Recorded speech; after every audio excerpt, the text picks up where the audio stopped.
নমস্কার বন্ধুরা, কেমন আছেন সকলে? আশা করছি সকলে খুব খুব ভালো আছেন। আমরাও মোটামুটি ভালোই আছি।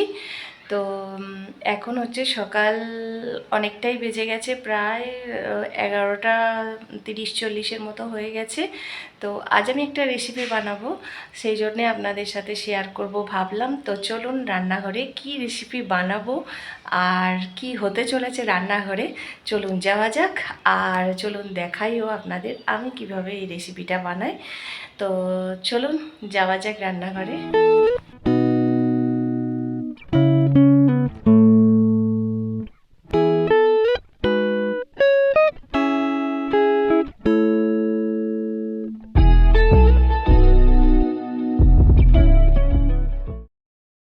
হ্যাঁ বন্ধুরা, আজ আমি আপনাদের সহজভাবে বানিয়ে দেখাবো দই কাতলা। দই কাতলা বানানোর জন্য গোটা কত কাজু বাদাম আর চালমগজ আর বড় চামচের কিছুটা টক দই নিয়ে একটা পেস্ট তৈরি করব। পেস্টটা তৈরি হয়ে গেছে আমার ঠিক এরকম মতো।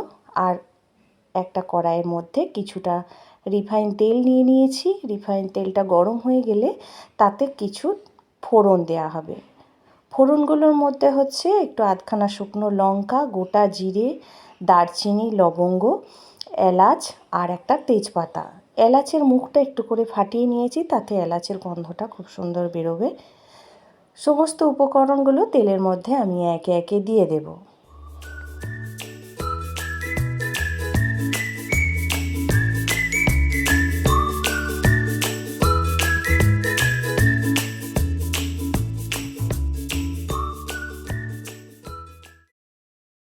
ফোড়নের খুব সুন্দর একটা গন্ধ বেরিয়ে এলে সেই তেলের মধ্যেই একটা মাঝারি সাইজের পেঁয়াজ কুচি কুচি করে কেটে আমি ভেজে নেব।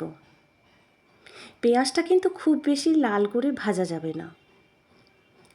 আর একটা পেঁয়াজ মাঝারি সাইজের আর 4টে কাঁচা লঙ্কা আমি মিক্সিতে বেটে নিয়েছি, সেটা দিয়ে দেব। দেওয়ার পরে সেটাকেও ভালোভাবে নাড়াচাড়া করে নেব। আর হ্যাঁ, এই রান্নাটা করার জন্য আমি গ্যাসের ফ্লেমটাকে লো করে রেখেছি। এই মশলাটার মধ্যেই আমি পরিমাণ মতো নুন দিয়ে নেব। নুন দিয়ে আবারও হালকা করে নাড়াচাড়া করে নিয়ে আমি মশলাটা কষার জন্য আমি আবারও একটু ঢাকা দিয়ে দেব।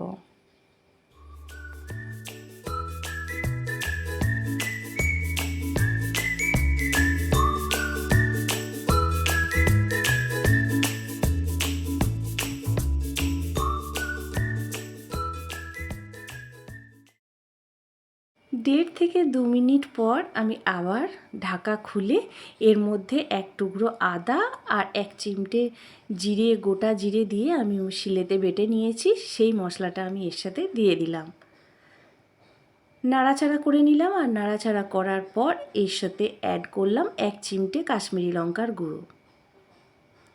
কাশ্মীরি লঙ্কার গুঁড়ো ঝাল হবে না, কিন্তু দেখতে খুব সুন্দর হয় দই কাতলাটায়। দই কাতলায় যেহেতু হলুদ যোগ করব না, সেই জন্যে 1 চিমটে কাশ্মীরি লঙ্কার গুঁড়ো দিলে এটার লুকটা খুব সুন্দর হয়। এই মশলার মধ্যে আমি কিছুটা জল দিলাম। জল দিয়ে আবারও একটু নাড়াচাড়া করে আমি এটাকে আবারও তেল ছাড়ার জন্য ঢাকা দিয়ে দেব।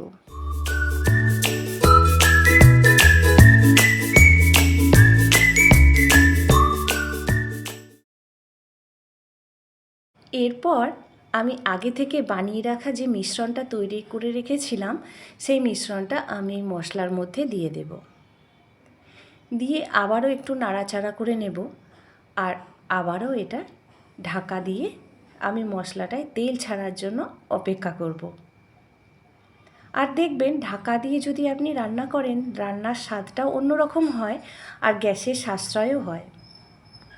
আর আমার এই ভিডিওটা যে যেখান থেকে দেখছেন, তারা একটা যদি লাইক দিয়ে থাকেন, তাহলে আমি আরও অনেক উৎসাহিত হব আর নতুন নতুন ভিডিও আপনাদের দিতে থাকব।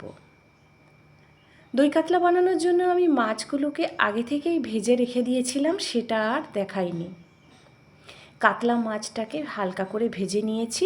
খুব বেশি কড়া করে ভাজা চলবে না দই কাতলা বানানোর ক্ষেত্রে। মিক্সির বাটিটার মধ্যে একটু জল দিয়ে সেই জলটাও আমি দিয়ে দিলাম। মাছগুলো একে একে আমি দিয়ে দিয়েছি আর একটু এদিক সেদিক করে নাড়াচাড়া করে নেব। খুব সহজ পদ্ধতিতে এটা ঘরোয়াভাবে বানালাম, বানিয়ে দেখালাম। আপনারা চাইলে বানাতে পারেন, এইভাবে বানিয়ে দেখবেন, খেতেও খুব ভালো লাগে। আর ঘরে একটা অন্যরকম রেসিপি করলে বাড়ির ছেলে মেয়েরাও খেতে বেশ ভালোবাসবে। আর আমি এর সাথে অ্যাড করলাম জাগারি পাউডার। যেহেতু আমরা চিনিটা খাই না, আপনারা চাইলে চিনিও দিতে পারেন। আমরা জাগারি পাউডার খাই, সেই জন্য একটু জাগারি পাউডার গুঁড়ো স্বাদ আনার জন্য, আর একটু ঘরে বানানো গরম মশলার গুঁড়ো এর ওপর থেকে ছড়িয়ে দিলাম। মাছগুলো ফুটে এসেছে। এবার আমি আবার একটু নাড়াচাড়া করে মাছগুলোকে উল্টে পাল্টে দিয়ে আমি মাছগুলোকে সমানভাবে, প্রত্যেকটা মশলা যেন মাছের ভিতরে ভালোভাবে ঢুকে যায়, সেই জন্য একটু নাড়াচাড়া করে নিলাম। 1 থেকে 1.5 মিনিটের জন্য আমি আবারও কড়াইটা ঢাকা দিয়ে রাখলাম। 1.5 থেকে 2 মিনিটের পরই আমি ঢাকা খুলে এর মধ্যে একটা শেষে দেবো উপকরণ, সর্বশেষ উপকরণ বলতে পারেন, কস্তুরি মেথি। এটা আমার কাছে থাকে সব সময়। এটাতে আলুর দম করলেও বেশ ভালো হয়। আমি সেটা হাতে করে একটু দলে নিলাম, এতে গন্ধটাও খুব সুন্দর বেরোবে। ওপর থেকে আমি ছড়িয়ে দিলাম, আবারও কিছুক্ষণ ঢাকা দিয়ে আমি রেডি করে দিলাম দই কাতলা। আমার দই কাতলা রেডি। দেখুন, দেখতে খুব সুন্দর হয়েছে। আপনারা চাইলে শেষে 1 চিমটে ঘিও দিতে পারেন। যেহেতু আমাদের ঘি দিলে ছেলে খায় না, সেই জন্য আমি ঘিটাকে স্কিপ করে গেছি। দেখুন কত সুন্দর দেখতে হয়েছে, আর খেতেও কিন্তু খুব সুস্বাদু হয়েছিল। আপনারা চাইলে বানিয়ে দেখুন, বানিয়ে ঘরে বানান, সবারকার বানিয়ে কে কী বলছে সেটা আমাকে কমেন্টে অবশ্যই জানান। তো আজকের মতো এইটুকুই রাখলাম। অন্যদিন আসবো আরও অন্যরকম কোনো একটা রেসিপি নিয়ে। সকলে ভালো থাকবেন, সুস্থ থাকবেন, নিজেদের শরীরের যত্ন নেবেন। আর আমার এই রেসিপিটা বানানো দেখে আপনারা কি বানিয়ে ফেলুন ঝটপট করে। আর আজকের মতো এইটুকুই রাখলাম। সকলে ভালো থাকুন, সুস্থ থাকুন। এই গরমে খুব বেশি বেশি করে জল খান, আর সকলকে ভালো রাখার চেষ্টা করুন। টাটা।